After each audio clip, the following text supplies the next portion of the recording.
दोस्तों आज है ट्रैकिंग का डे 6 छठवां दिन और आज हम जाने वाले हैं सिनुआ जहाँ पे मैं हूँ अभी, वहाँ से दोवान तक। आम, ये करीबन 4 घंटे का रास्ता है, लेकिन पूरा अपहिल है तो शायद ज़्यादा टाइम भी लग सकता है, देखते हैं।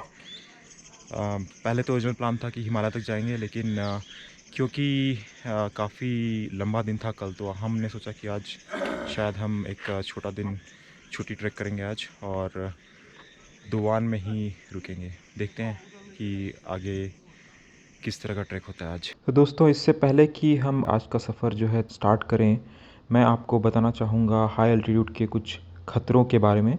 तो पहले तो देखते हैं कि एल्टीट्यूड सिकनेस किस एलिवेशन पे हो सकती है। कुछ लोगों को तो ये एल्टीट्यूड सिकनेस से रिलेटेड प्रॉब्लम्स जो हैं वो सिर्फ 1500 मीटर की ऊंचाई पे भी स्टार्ट हो सकती हैं, पर 20% लोगों को ये प्रॉब्लम्स जो हैं 2500 मीटर के एलिवेशन पे जाके होती हैं। और अगर आप 3500 मीटर के एलिवेशन पे जाएंगे तो जो प्रोबेबिलिटी है कि आपको ये सारे सिकनेस का सामना करना पड़े, उसकी प्रोबेबिलिटी बढ़ जाती है। लगभग 40% लोगों को ये एक्सपीरियंसेस होते हैं। तो एल्टीट्यूड सिकनेस में 3 तरह की प्रॉब्लम्स हो सकती हैं। पहला तो होता है माइल्ड सिम्टम्स, जिनको एक्यूट माउंटेन सिकनेस भी बोलते हैं।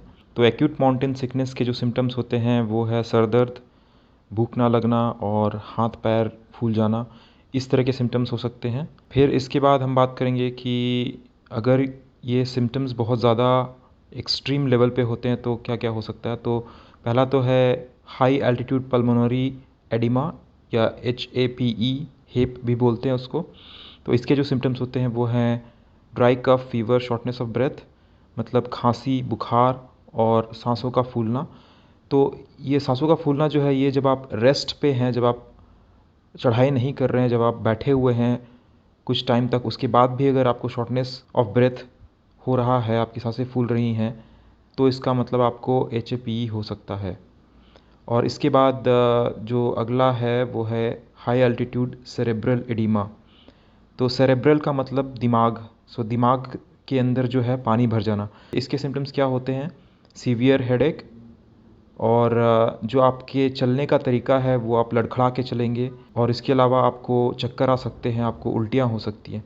तो ये सारे जो सिम्टम्स हैं ये काफ़ी ख़तरनाक और एक्सट्रीम सिम्टम्स हैं एल्टीट्यूड सिकनेस के।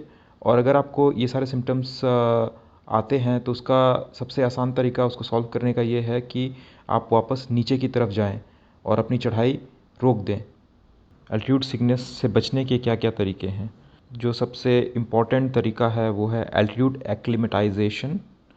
तो एक्लिमेटाइजेशन का मतलब होता है कि आपकी जो बॉडी है उसको हाई एल्टीट्यूड इन्वायरमेंट से एक्लिमेटाइज करना। मतलब जो हाई एल्टीट्यूड में जो ऑक्सीजन की कमी होती है उससे आपकी बॉडी को फ़ैमिलियर होना या एडजस्ट होने का टाइम देना।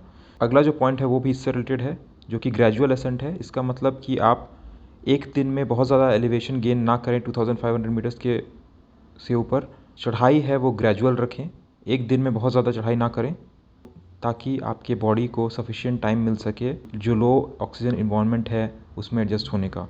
और तीसरा पॉइंट है कि ज़्यादा से ज़्यादा पानी पिएं, क्योंकि जैसे जैसे आप ऊपर जाते हैं तो वहाँ पे हवा का प्रेशर कम होता है। इसकी वजह से जो वाटर वेपर का एवापोरेशन आपके बॉडी से, आपके लंग्स से, आपके फेफड़ों से, वो ज़्यादा होता है। तो इसकी वजह से बहुत ज़्यादा डिहाइड्रेशन होने के चांसेस होते हैं। तो आप जितना पानी पीते हैं उससे कम से कम आपको डबल पानी पीना चाहिए जब आप हाई एल्टीट्यूड पे जा रहे हैं। तो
जैसे नहीं नीचे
hello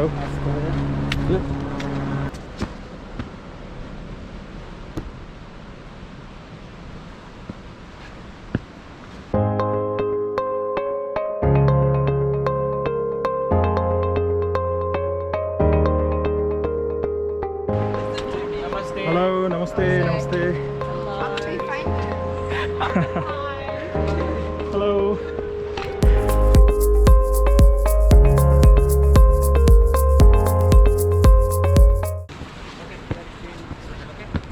This one? Good? Room number is 4. Okay.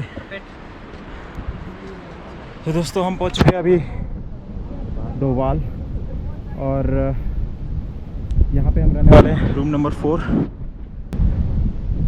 तो चलिए देखते हैं अंदर जाके रूम कैसा है। Room number 4? This one? Okay.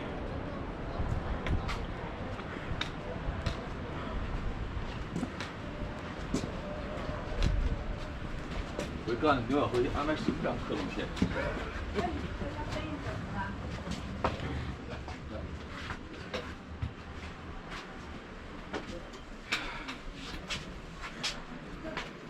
अच्छा रूम है।